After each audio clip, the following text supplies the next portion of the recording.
जय श्री हरि। श्रीमद् भागवत महापुराणम दशमः स्कंधः उत्तरार्धः अथैकोनषष्टितमोऽध्यायः। अब हम श्रीमद् भागवत महापुराण के दशम स्कंध के उत्तरार्ध में 59वां अध्याय सुनते हैं। इसमें हम भौमासुर अथवा कहो नरकासुर के उद्धार का और भगवान श्री कृष्ण के 16,100 विवाहों के प्रसंग का श्रवण करेंगे।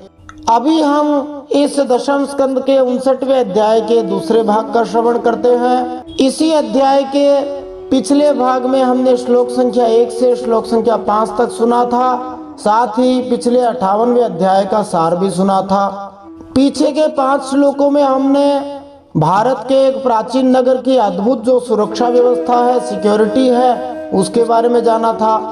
अब हम श्लोक संख्या 6 से श्लोक संख्या 31 तक दूसरे भाग का श्रवण करते हैं। आज ये श्रीमद् भागवत सुनाते हुए 357वां दिन चल रहा है। कई मायनों में यह श्रीमद् भागवत महापुराण बड़ी ही अद्भुत है। अनेक प्रश्न बनाए गए हैं, बड़े ही सरलीकृत तरीके से श्लोकों को प्रस्तुत किया गया है। सरस गायन के साथ श्लोक प्रस्तुत किए गए हैं। यथास्थान अनेक चित्र भी उपलब्ध करवाए जा रहे हैं। श्रील प्रभुपाद श्रीधर स्वामी जी, श्रील विश्वनाथ चक्रवर्ती ठाकुर, श्रील जीव गोस्वामी जी, श्री अखंडानंद जी सरस्वती जी जैसे महात्माओं की व्याख्याओं का आश्रय लिया जा रहा है। साथ ही गीता प्रेस गोरखपुर से प्रकाशित श्रीमद् भागवत महापुराण के प्रामाणिक संस्कृत श्लोक और हिंदी भावार्थ भी प्रस्तुत किए जा रहे हैं। श्री गणेशाय नमः, श्री सरस्वत्यै नमः, श्री गुरवे नमः, श्री पुराण पुरुषोत्तमाय नमः। अभी हम इस दशम स्कंद के उत्तरार्ध के 59वें अध्याय के दूसरे भाग में श्लोक संख्या 6 से श्रवण करते हैं, श्लोक संख्या 31 तक, और इन प्रश्नों के उत्तर प्राप्त करते हैं। ये प्रश्न भी मौलिक रूप से श्रीमद् भागवत की समझ को बढ़ाने के लिए बनाए जा रहे हैं। प्रत्येक अध्याय में बहुत सारे प्रश्न बन रहे हैं, जिससे हम गहराई से सनातन और सनातन के शास्त्रों को, भगवान की लीलाओं को समझ सके।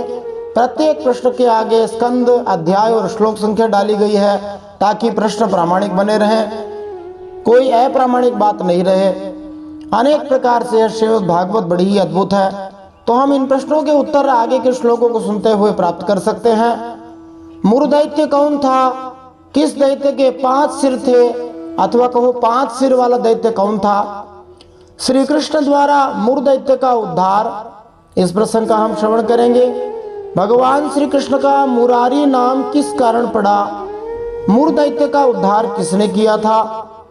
भगवान श्री कृष्ण द्वारा मूर दैत्य के 7 पुत्रों का वध, कौन सा असुर पृथ्वी का पुत्र अथवा कहो धरती पुत्र कहलाता था? नरकासुर अथवा भौमासुर किसका पुत्र था? भगवान श्री कृष्ण द्वारा नरकासुर अथवा भौमासुर का उद्धार, ये नरकासुर भौमासुर एक ही है, नाम अलग अलग हैं। पृथ्वी द्वारा भगवान श्री कृष्ण की स्तुति की गई, वो हम जानेंगे। पृथ्वी द्वारा दार्शनिक भाव में श्री कृष्ण की स्तुति की गई, वो भी हम जानेंगे। आइए इन सब प्रश्नों के उत्तर जानने के लिए आज इस दशम स्कंद के 59वें अध्याय के दूसरे भाग में श्लोक संख्या 6 से श्लोक संख्या 31 तक सुनते हैं। पांचजन्य ध्वनिं श्रुत्वा युगान्ता शनिभीषणं मुरः शयान उत्तस्थौ दैत्यः पंचशिरा जलात्। भगवान श्री कृष्ण के पांचजन्य शंख की ध्वनि प्रलयकालीन बिजली की कड़क के समान महाभयंकर थी। उसे सुनकर मूर दैत्य की नींद टूटी और वह बाहर निकल आया। उस दैत्य के 5 सिर थे और अब तक वह जल के भीतर ही सो रहा था। सुखदेव जी वंशस्थ छंद में वर्णन करते हैं, आगे क्या हुआ। त्रिशूलमुद्यम्य सुदुर्निरीक्षणो युगान्त सूर्यानल रोचिरुल्बणः ग्रसंस्त्रिलोकीमिव पंचभिर्मुखैरभ्यद्रवात् तार्क्ष्यसुतं यथोरगः। वह दैत्य प्रलयकालीन सूर्य और अग्नि के समान प्रचंड तेजस्वी था। वह इतना भयंकर था कि उसकी ओर आंख उठाकर देखना भी आसान काम नहीं था। उस दैत्य ने त्रिशूल उठाया और इस प्रकार भगवान की ओर दौड़ा जैसे सांप गरुड़ जी पर टूट पड़े। उस समय ऐसा मालूम होता था मानो वह 5 मुखों से त्रिलोकी को निकल जाएगा। आविध्य शूलं तरसा गरुत्मते निरस्य वक्त्रैर्व्यनदत् सपञ्चभिः सरोदसी सर्वदिशोऽन्तरं महा नापूरयन्नण्डकटाहमावृणोत्। उस दैत्य ने अपने त्रिशूल को बड़े वेग से घुमाकर गरुड़ जी पर चलाया और फिर अपने पांचों मुखों से घोर सिंहनाद करने लगा। उसके सिंहनाद का महान शब्द पृथ्वी, आकाश, पाताल और दशों दिशाओं में फैलकर सारे ब्रह्मांड में भर गया। तदापतद्वै त्रिशिखं गरुत्मते हरिशराभ्यामभिनत्तिधौजसा मुखे सुतं चापि शरैरताडयत् तस्मै गदां सोऽपि रुषा व्यमुञ्चत। भगवान श्री कृष्ण ने देखा कि मूर दैत्य का त्रिशूल गरुड़ जी की ओर बड़े वेग से आ रहा है। तब अपना हस्त कौशल दिखाकर फुर्ती से भगवान श्री कृष्ण ने 2 बाण मारे, जिनसे वह त्रिशूल कटकर 3 टुकड़े हो गए उसके। इसके साथ ही मूर दैत्य के मुखों में भी भगवान ने बहुत से बाण मारे। इससे वह दैत्य अत्यंत क्रुद्ध हो उठा और उसने भगवान पर अपनी गदा चलाई। तामापतंतीं गदया गदां मृधे गदाग्रजो निर्विविधे सहस्रदा उद्यम्य बाहूनभिधावतो जितः शिरांसि चक्रेण जहार लीलया। परंतु भगवान श्री कृष्ण ने अपने गदा के प्रहार से मूर दैत्य की गदा को अपने पास पहुंचने के पहले ही चूर चूर कर दिया। अब वह बिना अस्त्रों के हो गया, अपनी भुजाएं फैलाकर भगवान श्री कृष्ण की ओर भागा और भगवान ने खेल खेल में ही अपने सुदर्शन चक्र से उसके 5 सिर उतार लिए। इस श्लोक में गदया गदाम ये शब्द बड़ा ही सुंदर है। प्रायः जो पिटाई करते हैं तो कहा जाता है गदाई गद। मारवाड़ी भाषा में किसी को पीटते हैं तो गदा गद ऐसा पीटते हैं। तो भगवान ने गदा से गदा को, इसीलिए ये गदाई गद शब्द आया है, गदा से गदा को नष्ट कर दिया। व्यसुः पपातां भसिकृत्य शीर्षो निकृत्य शृंगो द्रिरिवेन्द्र तेजसा तस्यात्मजः सप्तपितुर्वधातुराः प्रतिक्रियामर्षजुषः समुद्यताः। सिर कटते ही मूर दैत्य के प्राण पखेरु उड़ गए और वह ठीक वैसे ही जल में गिर पड़ा जैसे इंद्र के वज्र से शिखर कट जाने पर कोई पर्वत समुद्र में गिर पड़ा हो। मूर दैत्य के 7 पुत्र थे जो भगवान श्री कृष्ण से बदला लेने के लिए उद्धत हो गए, तैयार हो गए। उन 7 पुत्रों के नाम बताए जाते हैं। सुखदेव जी कहते हैं ताम्रोऽन्तरिक्षः श्रवणो विभावसुर वसुर्नभः स्वानरुणश्च सप्तमः पीठं पुरस्कृत्य च मूपतिं मृधे भौम प्रयुक्ता निरगंधृतायुधा। मूर दैत्य के 7 बेटे थे, ताम्र, अंतरिक्ष, श्रवण, विभावसु, वसु, नभस्वान और अरुण। सभी अपने पिता की मृत्यु से अत्यंत दुखी हो गए और बदला लेने के लिए क्रोध से भरकर शस्त्रास्त्र से सज्जित होकर के पीठ नामक दैत्य को अपना सेनापति बनाकर भौमासुर के आदेश से भगवान श्री कृष्ण पर चढ़ गए। इस मूर नामक दैत्य को मारने के कारण ही भगवान श्री कृष्ण का नाम मुरारी पड़ा, जो भगवान का बड़ा प्यारा नाम है। बोलिए मुरारी भगवान की जय। इसी मूर दैत्य को मारने से संबंधित एकादशी की उत्पत्ति की कथा भी अलग से आती है। उसमें थोड़ा और अलग तरीके से बताया कि भगवान ने विश्राम किया और भगवान की शक्ति ने ही उस मूर दैत्य को मार दिया था। वो शक्ति एकादशी के दिन उत्पन्न हुई थी, इसलिए भगवान ने उसका नाम एकादशी रख दिया और कहा कि जो आपका व्रत करेगा वह मेरे धाम में आ जाएगा। श्री कृष्ण गोविंद हरे मुरारे, इसके अंदर भी मुरारी शब्द आता है और यह बड़ा ही प्यारा नाम है। बोलिए मुरारी भगवान की जय।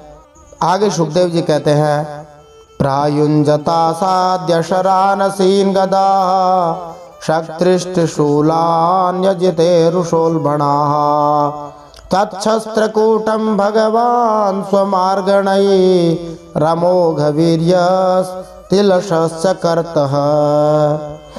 मूर दैत्य के 7 पुत्र वहां आकर बड़े क्रोध से भगवान श्री कृष्ण पर प्रहार करने लगे। कोई बाण फेंकने लगा, कोई खड्ग मारने लगा, कोई गदा, कोई शक्ति, कोई रिष्टि और त्रिशूल ऐसे प्रचंड शस्त्रों की वर्षा ही करने लग गए। भगवान की शक्ति अमोघ है और अनंत भी है। भगवान ने अपने बाणों से उनके कोटि कोटि शस्त्रास्त्र तिल तिल करके काट गिराए, छोटे छोटे टुकड़ों की तरह कर दिए। तान पीठ मुख्या ननयद्यम अक्षयम निकृत शीर्षोरुभुजांग्रिवर्मणः स्वानीकपानच्युत चक्र सायकैस् तथा निरस्तान नरकोधरासुतः। भगवान के शस्त्र प्रहार से सेनापति जिसका नाम था पीठ और उसके साथ ही दैत्यों के सिर, जांघें, भुजा, पैर और कवच कट गए और उन सभी को भगवान ने यमराज के घर पहुंचा दिया। जब पृथ्वी के पुत्र नरकासुर भौमासुर ने देखा कि भगवान श्री कृष्ण के चक्र और बाणों से हमारी सेना और सेनापतियों का संहार हो गया, तब उसे असहनीय क्रोध उत्पन्न हुआ। निरीक्ष दुर्मर्षण आश्रवन्मदैर गजै पयोधि प्रभवैर्निराक्रमत् दृष्ट्वा सभार्यं गरुडोपरि स्थितं सूर्योपरिष्टात् सतडिद्घनं यथा कृष्णं च तस्मै व्यसृजच्छतग्निं योधास सर्वे युगपत्स्म बिभ्यधुः। अब वह भौमासुर समुद्र तट पर पैदा हुए बहुत से मदवाली हाथियों की सेना लेकर नगर से बाहर निकला। उसने देखा कि भगवान श्री कृष्ण अपनी पत्नी के साथ आकाश में गरुड़ पर स्थित हैं, जैसे सूर्य के ऊपर बिजली के साथ वर्षाकालीन श्याम मेघ शोभायमान हो। गरुड़ जी सूर्य के समान चमकीले थे और सत्यभामा जी बिजली के समान सुंदर थी। भगवान श्री कृष्ण श्याम रंग के थे, इसलिए ऐसी शोभा हो रही थी। भौमासुर ने स्वयं भगवान के ऊपर शतघ्नी नाम की शक्ति चलाई। ये शतघ्नी आज के समय की भाषा में समझे तो ये तोप है जो 100 को एक साथ मार सकती है, और उसके सब सैनिकों ने भी एक ही साथ उन पर अपने अपने अस्त्र शस्त्र छोड़ दिए। तद्भौम सैन्यम भगवान कदाग्रजो विचित्र बाजैर निशितैः शिलीमुखैः निकृत्त बाहुरुशिरोध्र विग्रहं चकार तर्येव हताश्वकुंजरम। अब भगवान श्री कृष्ण भी चित्र विचित्र पंख वाले तीखे तीखे बाण चलाने लगे। इससे उसी समय भौमासुर के सैनिकों की भुजाएं, जांघें, गर्दन और धड़ कट कर गिरने लगे। हाथी और घोड़े भी मरने लगे। माने इस प्रकार से बाण चलाए कि किसी की भुजाएं कट के गिरे, किसी की जांघें गिरे, किसी की गर्दन गिरे, किसी यानि योधै प्रयुक्तानि शस्त्रास्त्राणि कुरुद्वः हरिस्तान्यचिनत् तीक्ष्णैः शरैरेकैकशस्त्रिभिः। भौमासुर के सैनिकों ने भगवान पर जो जो अस्त्र शस्त्र चलाए थे उनमें से प्रत्येक को भगवान ने 3-3 तीखे बाणों से काट गिराया।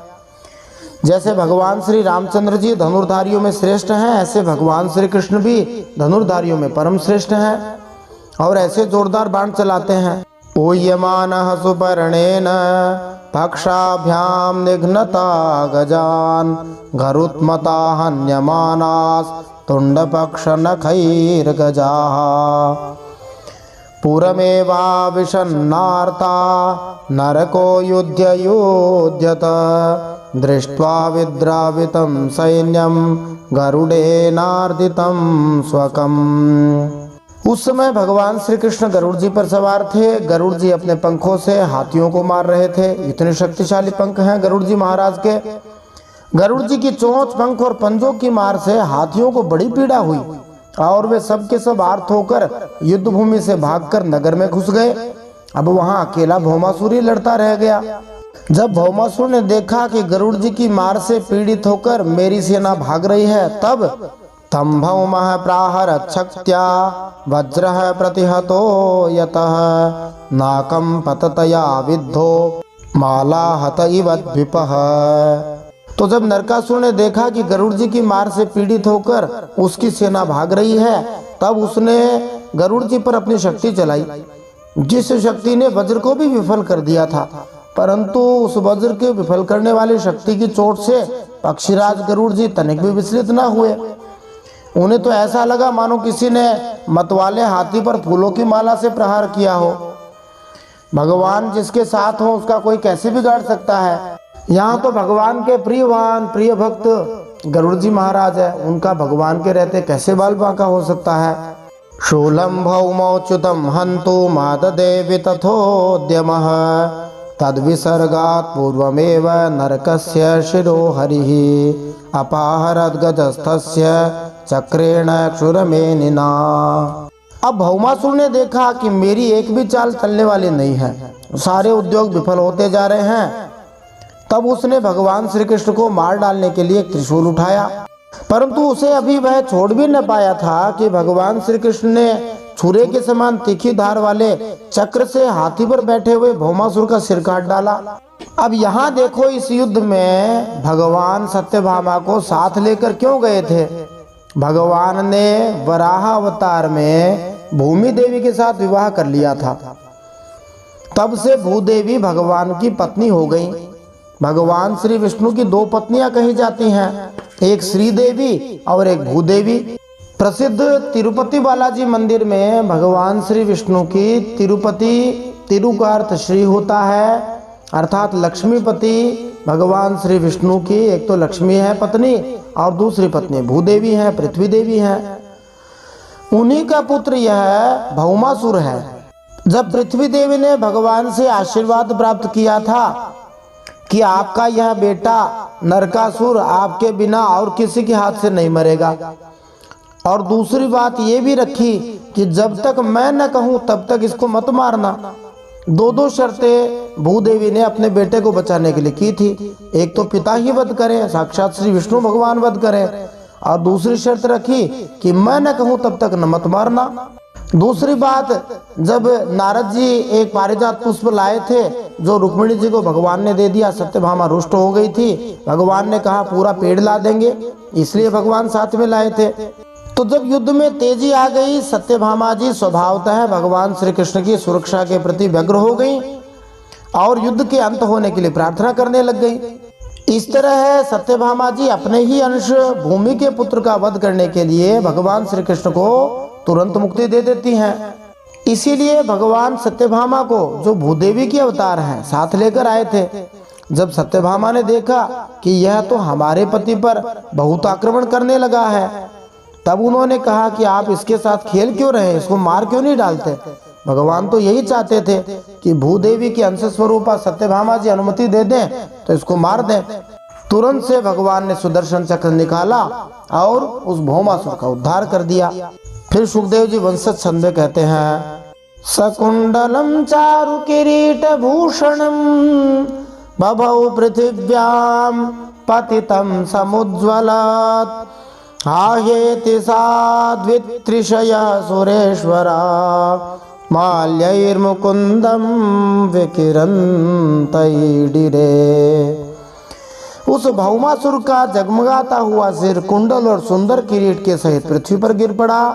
उसे देखकर भौमासुर के सगे संबंधी तो हाय हाय पुकार उठे, रोने लग गए, और ऋषि लोग भगवान की प्रशंसा करने लगे, साधु साधु कहने लगे। देवता लोग भगवान पर फूलों की वर्षा करते हुए उनकी स्तुति करने लग गए। सब कहने लगे, द्वारकाधीश भगवान की जय। ततश्च भू कृष्णमुपेत्य कुंडले प्रतप्त जाम्बू नदरत्न भास्वरे सवै जयन्त्या वनमालयार्पयत् भ्राचेतसं छत्रमथो महामणिम्। अब धरती माता भगवान के पास आई। उसने भगवान श्री कृष्ण के गले में वैजयंती के साथ वनमाला पहना दी। अदिति माता के जगमगाते हुए कुंडल, जो तपाए हुए सोने के एवं रत्न जटित थे, भगवान को दे दिए। वरुण जी का छत्र भी दे दिया, साथ ही एक महामणि भी उनको दे दी। इतना सब कुछ पृथ्वी माता ने भगवान श्री कृष्ण को प्रसन्न करने के लिए दे दिया। अस्तौषीदथ विश्वेशम देवी देव वरार्चितम प्रांजलि प्रणता राजन भक्ति प्रवणया धिया। फिर पृथ्वी देवी बड़े बड़े देवताओं के द्वारा पूजित विश्वेश्वर भगवान श्री कृष्ण को प्रणाम करके हाथ जोड़कर भक्ति भाव भरे हृदय से भगवान की स्तुति करने लगी। धरती माता 7 श्लोकों में भगवान श्री कृष्ण की स्तुति करती हैं। मानो भगवान श्री कृष्ण को 7 श्लोकों द्वारा 7 फेरों की 7 जन्मों की एक प्रकार से याद कराना चाहती हैं और ये बताना चाहती है कि मैं आपकी ही पत्नी हूँ, आप मुझे और इसको दोनों को क्षमा कर दीजिए, मेरे बेटे को क्षमा कर दीजिए, मुझे भी क्षमा कर दीजिए। भूमिरुवाच नमस्ते देवदेवेश शंख चक्र गदाधर भक्तेच्छोपात्र रूपाय परमात्मन नमोस्तुते। पृथ्वी देवी ने कहा, हे शंख चक्र गदाधारी देव देवेश्वर भगवान श्री विष्णु, मैं आपको नमस्कार करती हूँ। जो श्री विष्णु है वे ही श्री कृष्ण हैं। हे परमात्मन, आप अपने भक्तों की इच्छा पूर्ण करने के लिए उसी के अनुसार रूप प्रकट किया करते हैं। आपको मैं नमस्कार करती हूँ। नमः पंकज नाभाय नमः पंकज मालिने नमः पंकज नेत्राय नमस्ते पंकजांग्रये। हे प्रभु, आपकी नाभि से कमल प्रकट हुआ है, इसलिए आप पंकज नाभ हो। हे प्रभु, आप कमल की माला पहनते हो, इसलिए आप पंकज माली हो। हे प्रभु, आपके नेत्र कमल से खिले हुए हैं, आप पंकज नेत्र हो और शांतिदायक हैं आपके नेत्र। आपके चरण कमल के समान सुकुमार और भक्तों के हृदय को शीतल करने वाले हैं। आप पंकजांग्री हो, मैं आपको बार बार नमस्कार करती हूँ। ऐसा पृथ्वी माता कहती है। कुंती महारानी ने भी यही स्तुति की थी जो श्रीमद् भागवतम के प्रथम स्कंद के 8वें अध्याय में आई है। यही श्लोक कुंती माता ने प्रयोग किया है। नमो भगवते तुभ्यं वासुदेवाय विष्णवे पुरुषाय बीजाय पूर्णबोधाय ते नमः। पृथ्वी माता आगे कहती है, आप समग्र ऐश्वर्य, धर्म, यश, संपत्ति, ज्ञान और वैराग्य के आश्रय हैं, क्योंकि आप भगवान हैं। भगवान में ये 6 चीजें सदा रहती हैं। आप सर्वव्यापक होने पर भी स्वयं वसुदेव नंदन के रूप में प्रकट हुए हैं। विष्णु का अर्थ होता है जो सब जगह विद्यमान हो, सर्वव्यापक हो। आप श्री विष्णु हैं, आप सर्वव्यापक हैं, फिर भी आप वसुदेव जी के घर प्रकट हुए हैं। मैं तो आपको नमस्कार करती हूँ। आप ही पुरुष हैं और समस्त कारणों के भी परम कारण हैं। आप स्वयं पूर्ण ज्ञान स्वरूप हैं। मैं आपको नमस्कार करती हूँ।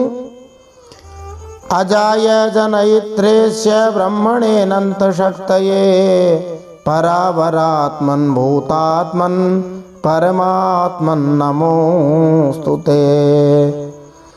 पृथ्वी माता कहती है, आप स्वयं तो हैं जन्म रहित, परंतु इस जगत के जन्मदाता आप ही हैं। आप ही अनंत शक्तियों के आश्रय ब्रह्म हैं, अनंत शक्ति हैं आप।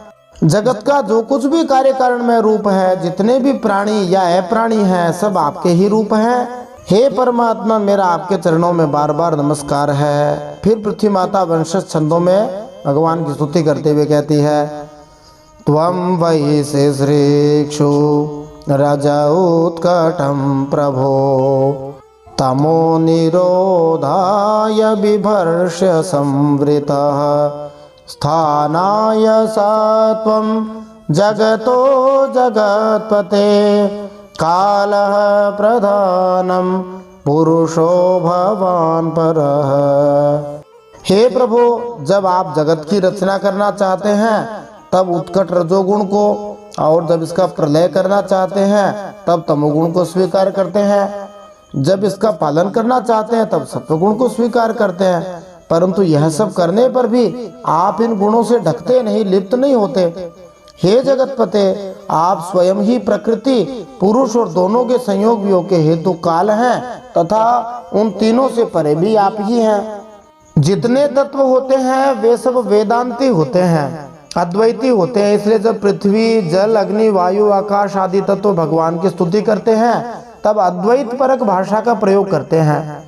व्यक्ति भले ही द्वैतवादी हो जाए, दो को मान ले, परंतु तत्व द्वैतवादी नहीं हो सकता। इसीलिए पृथ्वी देवी कहती हैं, अहम पयो ज्योतिरथा नीलो नभो मात्राणि देवा मन इंद्रियाणि कर्ता महानित्यखिलं चराचरं त्वयि अद्वितीये भगवन्नयं भ्रमः। हे भगवान, मैं अर्थात पृथ्वी, जल, अग्नि, वायु, आकाश, पंच तन्मात्राएं, मन, इंद्रिय और इनके अधिष्ठात्री देवता, अहंकार और महत्त्व, कहाँ तक कहूँ, यह संपूर्ण चराचर जगत आपके अद्वितीय स्वरूप में भ्रम के कारण ही पृथक प्रतीत हो रहा है। भूदेवी अपनी स्तुति में दिव्य दर्शन की बारीकियों पर प्रकाश डालती हैं और वे कहते हैं कि यद्यपि श्री भगवान अद्वितीय हैं, एक हैं और अपनी सृष्टि से पृथक भी हैं, किंतु उनकी सृष्टि का स्वतंत्र अस्तित्व नहीं है और वह उन्हीं के अंदर टिकी हुई है। इस प्रकार श्री भगवान तथा उनकी सृष्टि एक ही समय अभिन्न तथा भिन्न है, अचिंत्य भेदा भेद है, जैसा कि श्री चैतन्य महाप्रभु ने 500 वर्ष पूर्व बतलाया था। यह कहना कि हर वस्तु बिना किसी भेद के ईश्वर है, ये बात तो निरर्थक है, क्योंकि कोई भी ईश्वर की तरह कर्म नहीं कर सकता। कुत्ते, जूते तथा मनुष्य जैसी वस्तुएं न तो सर्वशक्तिमान है, न सर्वज्ञ होते हैं, न ही वे इस जगत की रचना कर सकते हैं। दूसरी ओर जिस बात में समस्त वस्तुएं एक हैं, उसमें अर्थ निहित है, क्योंकि हर वस्तु उसी परम सत्य की अंश है। श्री चैतन्य महाप्रभु ने सूर्य तथा सूर्य किरणों का अत्यंत सार्थक दृष्टांत दिया है। सूर्य तथा उसके धूप एक ही सत्य हैं, क्योंकि सूर्य वह स्वर्गिक पिंड है जो चमकता है। दूसरी ओर सूर्य गोला, मणिमंडल तथा सूर्य किरणों में आसानी से अंतर किया जा सकता है। इस प्रकार ईश्वर का अपनी सृष्टि से एकत्व तथा उससे भिन्नता वास्तविकता की अंतिम और संतोषप्रद व्याख्या है। जो कुछ भी विद्यमान है वह ईश्वर की शक्ति है। उसके पश्चात भी वे उच्च शक्ति रूप जीवों को मुक्त इच्छा प्रदान करते हैं, जिससे वे उनके निर्णयों तथा कार्यों के नैतिक तथा आध्यात्मिक गुण के लिए उत्तरदायी हो सके। इस समग्र दिव्य विज्ञान का स्पष्ट एवं ग्राह्य विवेचन हमें श्रीमद् भागवत में मिलता है। तस्यात्मजोऽयं तव पाद पंकजं भीतः प्रपन्नार्तिहरोपसादितः तत्पालयैनं कुरु हस्तपङ्कजं शिरस्य मोक्ष्याखिलकल्मषापहम्।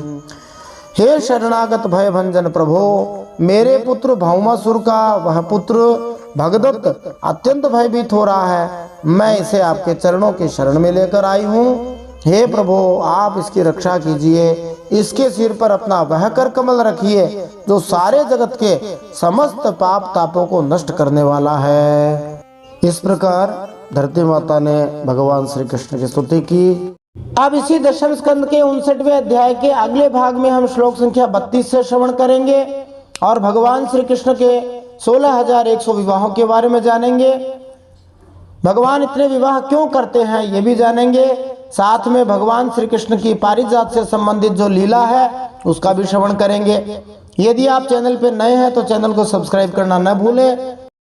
पीछे के कोई अध्याय यदि आपके छूटे हुए हैं, आप उनको सुनना चाहते हैं तो प्लेलिस्ट में आप सभी अध्याय क्रमशः प्राप्त कर सकते हैं। जय श्री हरि। श्रीमन नारायणार्पणमस्तु। श्रीमद् भागवत महापुराण देखने के लिए, सुनने के लिए आपका बहुत बहुत धन्यवाद। Thanks for watching this video.